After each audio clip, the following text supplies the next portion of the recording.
Hello, figments of my imagination. July bids us adieu, and another Ashes stream greets us. This month was supposed to be about nodes, but apparently the team needs another month to polish that presentation. So instead, we got another update on the Cleric. The last Cleric update was back in November of 22.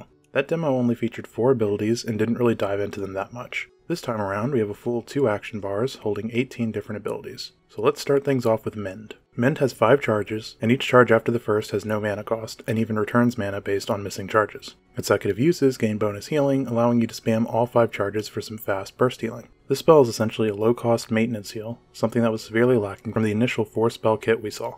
Next we have Deliverance, a chargeable heal that scales both with how long it's charged and how low on health the target is. A very interesting design in my opinion, rewarding risky play and synergizing well with a few other parts of the kit. For the example, the missing health bonus seemed incredibly high, further feeding into the risk versus reward aspect of the spell. I can't wait to try this one out. For a more classic cookie cutter spell, we got Soothing Glow, a 3 charge heal over time. Using extra charges on the same target extends the duration, not the strength of the heal. Boring, but useful. And back to exciting things, we have Flash Cure, an instant heal that can be used during other abilities. Very cute with Deliverance, as it offers a sort of way out if you got a little too risky while charging. It's also just nice to have a bailout option for when things go sideways. Resplendent Beam is a reworked version of the unnamed chain heal from the last stream. This time you can either cast it as a single target spell, or charge it up to increase the amount of people it hits. Blessed Weapon is a buff that gives the target increased damage and mana regen on hit. Probably will mainly be used on yourself to alleviate mana issues, but the option to give it to someone else is nice. Next up we have Judgment, another returning but reworked spell. It still heals allies or damages enemies, but now it has a significantly longer cast time and does more damage/healing.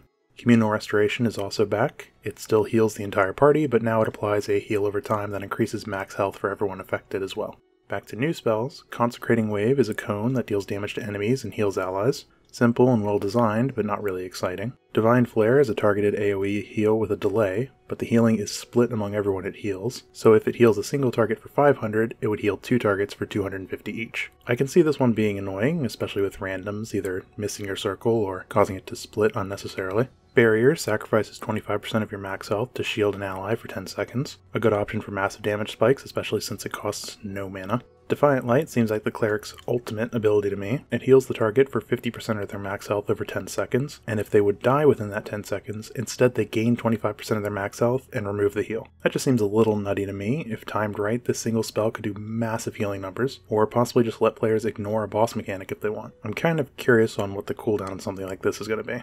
Next we have a 1-2 combo with Healing Touch, a melee range large heal, and Wings of Salvation, an ability that lets you dash to an ally and grant them a small health buff. The combo here kind of writes itself, but I think in practice Wings will probably more often be used to escape rather than heal. But that could change, especially if they give us a talent or something that gives Wings a second charge.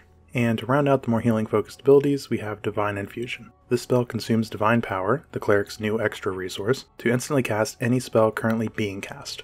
Obviously, this provides an incredible amount of flexibility, especially with Deliverance and Resplendent Beam, but the downside comes with how Divine Power works. Clerics build up Divine Power by healing or doing damage, and Divine Power provides a passive buff to healing. So if you use Divine Infusion, you lose that buff, but gain an instant spell. Honestly, I find that to be top tier class design. The effect is really powerful, but so is the cost, and it provides the player with so many different options. Just a great spell all around, and whoever designed that deserves a raise. Now, for the offensive spells, Chains of Restraint is back and unchanged. It's a targeted AoE that staggers, or stuns if the target's already staggered, and leaves behind a damaging area for 8 seconds. The last 2 new offensive options are Smite, a spell that damages and burns the target, and becomes instant cast and more powerful in melee range, and Condemn, a simple 3-second stun. Just looking at these spells overall, I'm starting to rethink how soon I want to roll a Cleric. We still haven't seen Summoner, which is definitely my first pick, but Cleric is certainly up there after this update. The gameplay and decision trees just seem so much more interesting than any other game I've healed in. Steven also emphasized a few times that their goal when designing healers was to still allow them to adventure solo, so they gave them a fair amount of damage. Enough to hold their own, but not enough to sway parties into going all healer 0 DPS or something crazy like that. So that gives me hope as a mostly solo player. And that's it. Beyond the gameplay demo, there really wasn't much to this stream. Node should be next month, and I'm really looking forward to that, because the whole system still confuses the hell out of me. Do YouTube stuff, or don't, I'm not going to tell you how to live your life, and I'll see you all eventually.